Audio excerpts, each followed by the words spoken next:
Hi అండి, అందరికీ నమస్తే. నా ఊపిరి నీవే సఖియ పార్ట్ 105. ఆర్య ఆమె వైపుకు ఆట పట్టిస్తున్నట్టుగా చూస్తున్నవాడు. అయితే నన్ను సహాయం అడుగుతున్నావు అన్నమాట. అంజలి నిర్లక్ష్యంగా భుజాలు ఎగరేస్తూ, నేను ఇది మా నాన్నగారి తరపున మాత్రమే చేస్తున్నాను అని అంది. సరే, మీ నాన్నగారు అడిగాక నేను కాదనడం బాగోదు. మీ చెల్లిని సోమవారం నుండి పనిలోకి రమ్మని చెప్పు అని అతను వెంటనే అన్నాడు. ఆమె ఆశ్చర్యంతో అతని వైపుకు చూసింది. తన కృతజ్ఞత వల్లే అతను మళ్ళీ సహాయం చేస్తున్నాడని ఆమెకు అర్థమైంది. అప్పుడే అతను తన తలను పక్కకు తిప్పి ఆమె వెనుక ఉన్న వాటిని చూస్తూ, అయినా నన్ను ఇక్కడికి తీసుకురావడానికి నీకు చాలా ధైర్యం ఉండాలి అన్నాడు. అతని మాటలు విని ఆమె వెనక్కి తిరిగింది. ఫార్మలీన్లో భద్రపరిచిన ఉభయచరాలు సరిస్ రూపాలను చూసి ఆమె ఒక్కసారిగా ఉలిక్కిపడింది. ఆమె వణికిపోతూ ఆ భయంకరమైన ప్రదర్శనకు ఎంత దూరంగా ఉండగలదో అంత దూరంగా ఉండాలని కోరుకున్నట్లుగా ఆర్యకి దగ్గరగా జరిగింది. ఆర్య అవకాశాన్ని అందిపుచ్చుకుని ఆమె చుట్టూ ఒక చేయి వేశాడు.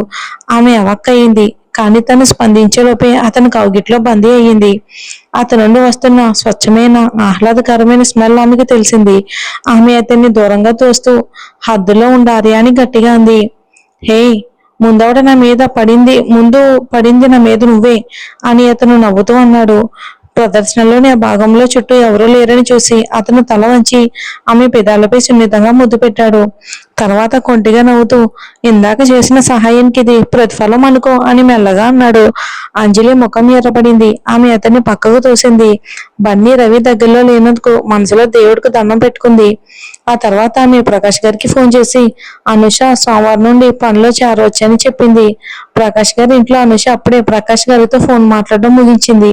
తర్వాత ఆమె ఆనందంతో ఉబ్బి తబ్బైపోయి మెట్ల మీద నుండి కిందకి దూసుకొచ్చి వాళ్ళ అమ్మ దగ్గరికి వెళ్ళింది. అమ్మ, నేను సోమవారం నుండి సౌందర్య జ్యువెలరీలో పనికి వెళ్తున్నాను. ఆర్య గారు స్వయంగా నన్ను నియమించుకున్నారు. ఈ విషయం విని సుభద్ర చాలా హ్యాపీగా ఫీల్ అయింది. అంటే ఇప్పుడు అనుషకి ఆర్యకి దగ్గరయ్యే అవకాశం దొరికినట్టేనా?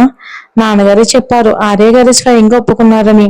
నేను ఆయనపై చాలా మంచి అభిప్రాయం కలిగించానంట అని అనుష సంతోషంగా కాస్త భ్రమలో అడిగింది. సుభద్ర కూడా అలాగే అనుకుంది. నిన్న రాత్రి విందులో అనుష ఆర్య పక్కనే ఉంది. ఆ విందు దుస్తులలో ఆమె ఎంత అందంగా ఉందో కాదనలేం. అనుష, ఆమె మొదలు పెట్టింది, సౌందర్య జ్యువెల్స్ లో ఉన్నప్పుడు ప్రతి అవకాశాన్ని నువ్వు అందిపుచ్చుకో. నా ఆర్య గారిని తరచుగా కలిసే అవకాశం దొరికితే నేను అతన్ని నా ప్రేమలో పడేసేలా చేయగలని నమ్మకంగా ఉన్నాను అని అనుష ధీమాగా అంది. ఈ ప్రణాళికని నెరవేర్చడానికి అన్ని తంత్రాలను ఉపయోగించాలని ఆమె శపథం చేసింది. సౌందర్య జ్యువెల్స్ లో నిజాయితీగా పనిచేసి బ్రతకడంపై ఆమెకి ఏమాత్రం ఆసక్తి లేదు. బదులుగా మీ ఆర్యని వలలో వేసుకుని ఒకరోజు ధనవంతురాలని పెళ్లి చేసుకుని విలాసవంతమైన జీవితాన్ని గడపాలని కోరుకుంది. ఆ క్షణంలో సుభద్ర తన కూతురి చేయి పట్టుకుని, అనుష, నేను నీకు ఒక విషయం చెప్పాలి అంది. అనుష కళ్ళు ఆర్పింది. ఏంటమ్మా? చూడు, నిజానికి ఆర్య మన కుటుంబానికి ఒక పెద్ద సహాయం రుణపడి ఉన్నాడు. నేను నీకెప్పుడు చెప్పలేదు, కానీ అంజలి వాళ్ళమ్మ ఆర్యని కాపాడడానికి తన ప్రాణాలను త్యాగం చేసింది. ఆమె లేకపోతే అతను చిన్నపిల్లాడిగా ఉన్నప్పుడే చనిపోయేవాడు. ఏంటి? అనూష ఆశ్చర్యంతో కళ్ళు పెద్దవి చేసింది. అంజలి వాళ్ళమ్మ విధి నిర్వహణలో మరణించిన పోలీస్ అని ఆమెకు తెలుసు. కానీ ఆమె మరణానికి కారణం ఆర్య ప్రాణాలు కాపాడడానికి చేసిన గొప్ప త్యాగం అని ఆమె అనుకోలేదు. సుకుమార్ గారి కుటుంబం అంజలికి అంతగా రుణపడి ఉన్నందున నువ్వు సౌందర్య జ్యువెలరీస్ లో జాగ్రత్తగా ఉండాలి. ఆమెకు ఆర్య బాబును దక్కించుకోవటం ఒక పిల్లలాట కావచ్చు. అనుష కళ్ళల్లో క్రూరమైన చూపు ఉంది. ఆమె కోపంతో రగిలిపోతూ ఆగాధం క్లబ్ లో అంజలికి జరిగిన ఘోరం గుర్తొచ్చి, నేను ఆర్య గారికి చెప్పాలి. ఆ విషయం విన్న తర్వాత సరిగ్గా ఆలోచించి ఏ మగాడు ఆమెను అంతగా గొప్పగా చూడడు అని అంది. అనుష తనను నిరాశపరచదని సుభద్రకి ఏమాత్రం బాధ లేదు. ఎందుకంటే తన కూతురు తన నైపుణ్యాలను కుట్రల పట్ల ఆసక్తిని ఉనికిపుచ్చుకుంటుందని ఆమెకు నమ్మకం. నువ్వు ఒకటి గుర్తించుకోవాలి, అంజలి సుకుమార్ గారి ఇంటి కోడలైతే మనం పెద్ద చిక్కుల్లో పడతాం.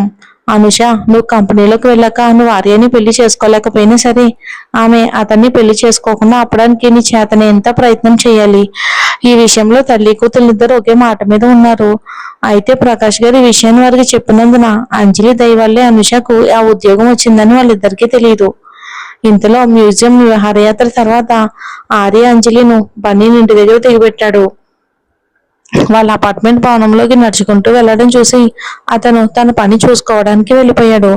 ఇక బద్ధకమైన ఆదివారం గడిపిన తర్వాత అంజలి అసోసియేట్ డైరెక్టర్ గా పదవి కోసం పోటీలో పూర్తిగా నిమగ్నం అవటం మొదలుపెట్టింది. ఇక అమల గత శుక్రవారం రాత్రి తను ఎంచుకున్న షాప్ ను పరిశీలించడానికి వెళ్ళిందని ఆమె వింది. పరిస్థితులు చూస్తూ ఉంటే అమల ఈ పదోన్నతి కోసం అంజలిని ఓడించాలని నిశ్చయించుకున్నట్టు అనిపించింది. ఆ రోజు ఉదయాన్నే అంజలి బన్నీని పసిపిల్లల స్కూల్లో దించింది. ఆ చిన్నారి లోపలికి వెళ్లే ముందు ఒక్కసారి వెనక్కి తిరిగి తన తల్లికి ఒక గాల్లో ముద్దు పంపాడు. అతని తీయని సైగతో వచ్చిన శక్తితో తను ఎలాగైనా పదోన్నతి సాధించి అసోసియేట్ డైరెక్టర్ అవ్వాలని, తద్వారా మంచి జీతం సంపాదించాలని ఆమె శపథం చేసుకుంది. సంస్థకు వచ్చి తన ఆఫీసులో కూర్చున్న తర్వాత కానీ ఈ రోజు అనుష పనిలోకి వస్తుందన్న విషయం ఆమెకు గుర్తుకు రాలేదు. ఆ ఆలోచన రాగానే ఆమె రాధిక ఎక్స్టెన్షన్ కి ఫోన్ చేసి ఈ విషయం గురించి కనుక్కోమని చెప్పింది. కొద్దిసేపటికే రాధిక సమాచారంతో అంజలి ఆఫీస్ కి పరిగెత్తుకుంటూ వచ్చింది. అంజలి గారు, మీ చెల్లెల్ని స్వాగత విభాగంలో కర్తగా వేశారు. సరేలే, దానికి ఎలాగో కార్పొరేట్ అనుభవం ఏమీ లేదు కదా, స్వాగత విభాగంలో కూర్చోవడమే దానికి సరిపోతుంది అని అంజలి మనసులో అనుకుంది. అనుష పొద్దుటే పనిలోకి వచ్చి స్వాగత విభాగంలో తన ఉద్యోగాన్ని మొదలుపెట్టింది. అంటే రిసెప్షనిస్ట్. ఆమె మిగతా స్వాగతకర్తలకు బహుమతులుగా లిప్స్టిక్లు తీసుకువచ్చింది. వాళ్ళు ఈజీగానే ఆమెకు పడిపోయి వెంటనే కలిసిపోయారు. ఆమె దగ్గర డబ్బుకు కరవలేదు. అందుకే వాళ్ళందరికీ పరిమిత సంచిక లిప్స్టిక్లు ఇచ్చి మంచి మార్కులు కొట్టేసింది. ఇక స్వాగత విభాగంలో కుదురుకున్నాక అనుష రిసీవర్ తీసి అంజలి ఎక్స్టెన్షన్ కనుక్కుని దానికి ఫోన్ చేసింది. హలో, ఎవరు? నేనిప్పుడు మీ సంస్థలో పనిచేస్తున్నాను. ఆశ్చర్యపోయావా అని అనుష ముఖంలో చిరునవ్వుతో గర్వంగా చెప్పుకుంది. అంజలికు మాటలు రాలేదు. అసలు తనకు ఆ ఉద్యోగం ఎలా వచ్చిందో నాన్నగారు చెప్పినట్టు లేరు. అలా అయితే శ్రద్ధగా పనిచేయి. నాన్నగారికి నీ గురించి పదే పదే ఆందోళన కలిగించడం కూడా ఆపు. నువ్వు నాకు చెప్పాలా ఏంటి? సంస్థలో మనం అక్క చెల్లెలమని ఎవరికి చెప్పకు. నీ వల్ల నాకు ఉద్యోగం వచ్చిందని వాళ్ళు అనుకోవడం నాకు ఏమాత్రం ఇష్టం లేదు అని అనుష వెటకారంగా అంది. ఆ మాట నేను చెప్పాలి, అంజలి పొడి పొడిగా జవాబిచ్చింది. ఇక అవమానంగా ఫోన్ పెట్టేసింది అనుష. కాలు ముగిసాక అంజలి రిసీవర్ కింద పెట్టి లేవబోయింది. తన షాప్కి వెళ్ళి అక్కడ పనులు ఎలా జరుగుతున్నాయో చూడాలి. కానీ తను బయలుదేరుతూ ఉండగా రాజలక్ష్మి గారు వచ్చి పోటీ చాలా తీవ్రంగా ఉందని చెప్పారు. ఆమె ప్రత్యర్థులిద్దరూ త్వరలోనే స్నేహితులు, బంధువుల నుండి మద్దతు కూడగట్టుకోవడం మొదలు పెడుతున్నారని, అంజలిని కూడా అలాగే చేయమని సలహా ఇచ్చారు. అయితే అసలు అంతమంది స్నేహితులు గాని బంధువులు గాని లేనప్పుడు అంజలి మద్దతు ఎలా కూడగట్టగలదు? తన వైపు ఉన్నవి కేవలం అదృష్టం, సహజమైన ప్రతిభ మాత్రమే. అదే సమయంలో సుకుమార్ సమూహంలోని ప్రధాన మీటింగ్ గదిలో వారపు సమావేశానికి అధ్యక్షత వహిస్తున్న ఆర్య ఎప్పట్లాగే గంభీరంగా కనిపించాడు. వారపు నివేదిక ఇంతే ఆర్య గారు, మేము ఇంకా మీకోసం చేయాల్సింది ఏమైనా ఉందా? ఆర్య మీటింగ్ లో ఉన్న అధికారులందరినీ ఒకసారి పరిశీలనగా చూసి కుర్చీలో కాస్త వదులుగా కూర్చుని సాధారణంగానే ఉన్నాడు. తర్వాత తగ్గు గొంతుతో ఇలా గంభీరంగా అన్నాడు. నాకు ఒక విషయంలో మీ అందరి సహాయం కావాలి. ఆ మాటతో అక్కడున్న వాళ్ళందరూ ఒక్కసారిగా బిగుసుకుపోయారు. ఇన్నాళ్ళు వాళ్ళ అసమర్థతకు ఆయన నుండి కించవచ్చే వ్యాఖ్యలు వినడమే తప్ప ఆయన సహాయం అడగడం వాళ్ళు ఎప్పుడూ వినలేదు. అందుకే వాళ్ళందరూ ఆశ్చర్యపోయారు ఆర్య మాటలకి. అది ఏంటది ఆర్య గారు? మాకు చేతనైన అన్ని విధాలుగా తప్పకుండా మీకు సహాయం చేస్తాం. నా స్నేహితురాలు ఒక నగల షాప్ లో పనిచేస్తుంది. ఈ నెల ఆమెకు అమ్మకాలు కొంచెం తక్కువగా ఉన్నాయి. మీలో ప్రతి ఒక్కరూ ఆమె షాప్ కి ఒకసారి వెళ్ళాలి. మీ ఖర్చు 10 లక్షల కంటే తక్కువ ఉండకూడదు. ఈ మాట వినగానే గదిలో ఉన్న అధికారులందరూ ఒక్కసారిగా ఊపిరి పీల్చుకున్నారు. అధ్యక్షుల వారు ఇలాంటి వింత కోరిక కోరటం ఇదే మొదటిసారి. కానీ వాళ్ళ వార్షిక ఆదాయం దృష్ట్యా ఆయన చెప్పినట్టు చేయటం వాళ్ళకు చాలా ఈజీ. మీకు నగలు కొనటంలో ఆసక్తి ఉన్న వాళ్ళు ఎవరైనా తెలిస్తే వాళ్ళను కూడా షాప్ కి వచ్చి వెళ్ళమని చెప్తే చాలా మంచిది అని ఆర్య అన్నాడు. దానికేం పర్వాలేదు ఆర్య గారు, మేము మీ స్నేహితురాలి షాప్ కి వెళ్ళి ఆమె అమ్మకాలను పెంచుతాము. అయితే అందరూ ఒకేసారి వెళ్ళకండి అని ఆర్య అడ్డుపడ్డాడు. రవి, లక్ష్మణ్ కి ఒక సమయ పట్టిక తయారు చేసి ఆ అమ్మకాలు నమ్మశక్యంగా కనిపించాలి. సరే ఆర్య గారు, రవి తన నవ్వు నాపుకోవడానికి ప్రయత్నిస్తూ జవాబిచ్చాడు. చాలాసార్లు అతను తన నోటికి చెయ్యి అడ్డం పెట్టుకుని తన వినోదాన్ని దాచుకోవడానికి తల దించుకోవాల్సి వచ్చింది. అంజలి గారి మద్దతు కూడగట్టుకోవడానికే ఆర్య గారు దేనికి వెనుకాడడం లేదు. ఆమె కేవలం అసోసియేట్ డైరెక్టర్ పదవి కోసం పోటీ పడాలి అనుకుంటే, ఇక ఆర్య గారు ఆమె అమ్మకాలు పెంచడానికి సంస్థలోని అధికారులందరినీ కూడా రంగంలోకి దించారు అంజలి కోసం.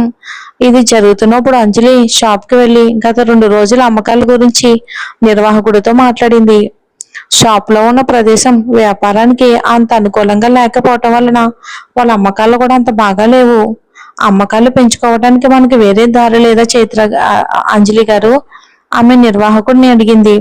అంజలి గారు, మీరు ప్రకటనలు ఇవ్వమని సూచిస్తూ ఉంటే మనకు చాలా సౌకర్యవంతమైన బడ్జెట్ కావాలి. ఒకవేళ మీ సంస్థ డబ్బులు ఖర్చు పెట్టడానికి సిద్ధంగా ఉంటే నగలను ప్రచారం చేయడానికి సామాజిక ప్రముఖులు లేదా ప్రభావితం చేసే వారిని ఎవరినైనా పెట్టుకోవచ్చు.